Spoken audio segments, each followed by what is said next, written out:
What's up, guys? Hanging out in New Orleans, one of my favorite places. I'm walking to one of my favorite parks here. I wanted to give you guys a 2020 update, and I want to talk a lot about failure. I feel like most of our lives, myself especially, kind of grow up thinking that you're either good at something or you're not, or you got talents or whatnot. And truth is, failure is the way. You have to fail forward. I feel like making mistakes is the best way to learn. Things like jiu-jitsu, photography, no matter what you're practicing or what you want to do, whether it's a physical practice or artistic practice, best way to learn is to do it, and you learn in the process. Especially in jiu-jitsu, you get your butt kicked. One of the best ways to learn, not only are you going to learn from getting your butt kicked, but just learning to put yourself in uncomfortable situations and learning how to be with it and accepting getting your ass kicked. Keeps you from being delusional, thinking that you're stronger or bigger or tougher than you might think.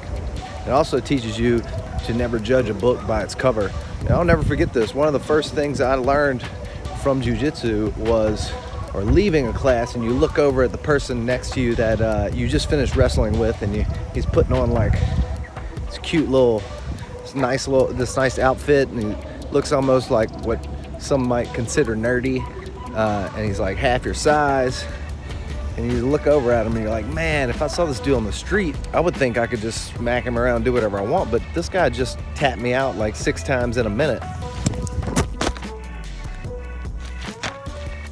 Speaking of failures, my past, I lived in New York and I also lived in LA, and I was pursuing photography. In fact, at that time when I was out there, I was kind of like a photo snob. I never considered that I would be doing any kind of video. I was like a stills guy, and I was always just behind the camera. It was almost like, it's kind of a snobby way of thinking. I still know people like that. I'm not judging them. I'm just saying maybe sometimes that's not necessarily the right way to go. You have to step out and try different things. And I feel like when I was in school at Brooks Institute, we did like projects with other people. And when comparing myself to them, I realized that I was actually pretty good with people. And a lot of that came from working for my family. When I was younger, I was a salesperson for the furniture store. So my sales experience, I kind of took that into working with the people. But more importantly, I wanted to talk about the future of this channel, what I want to do, my goals, how I got to where I am. Been very blessed, been able to study at 2 great universities, both of which I was studying photography. One was more of a technical school, which is Brooks Institute of Photography in Santa Barbara. And then I also went to school at LSU, Louisiana State University, which is actually while we're here in town. Right now, I'm here for the national championship game between LSU and Clemson. Coming up in the new year, if you like the Rio videos, I'm going back to Rio next year, and we'll most likely vlog again. But this time I want to explore deeper into Arpador. If you haven't checked that out, that's one of my favorite episodes, the Arpador Street Portraits. It's where I walk around the streets of Rio. In fact, still have more footage from that trip. So there's more shooting, more street shoots from Rio coming that I'm gonna go through and put those episodes together soon. And then also right now, I'm training jiu-jitsu, getting ready as a 40-year-old. I'm actually 41. I plan on vlogging my tournament coming up as a 40-year-old to see what it's like, and who knows, maybe meet some of the other competitors. I think it'd be a little interesting for more people to see and hear what it's like to be 40 years old and training like an athlete. Keeps me young, strong, feel more effective, and confident, feel a lot more confident in life.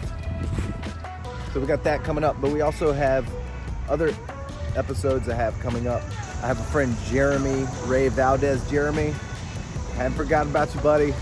I haven't even looked at that footage yet, but not long ago, probably been a few months now, I filmed him training his peaceful and killing art, which is boxing, and then he and I do some street shooting, and we do some street shooting here in New Orleans, and it's really cool. So that episode's coming soon.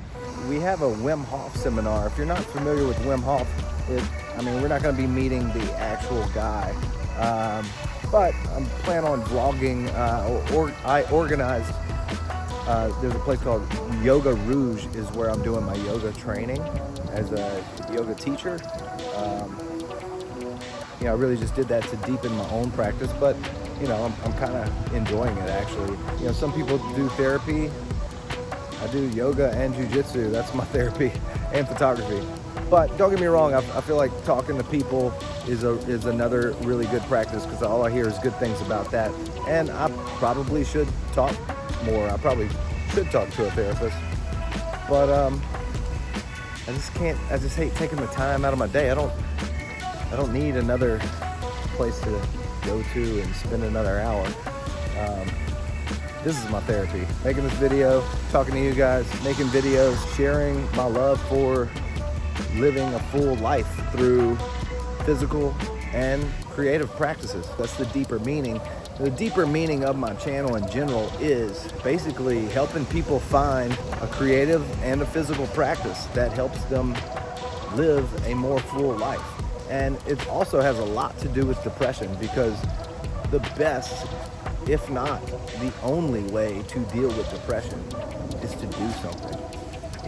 That's why it's important to have a physical and creative life. That's what I believe. That's what's helped me in my life, and I just hope to help others. And I think Miyamoto Musashi had it right when he said that a long time ago.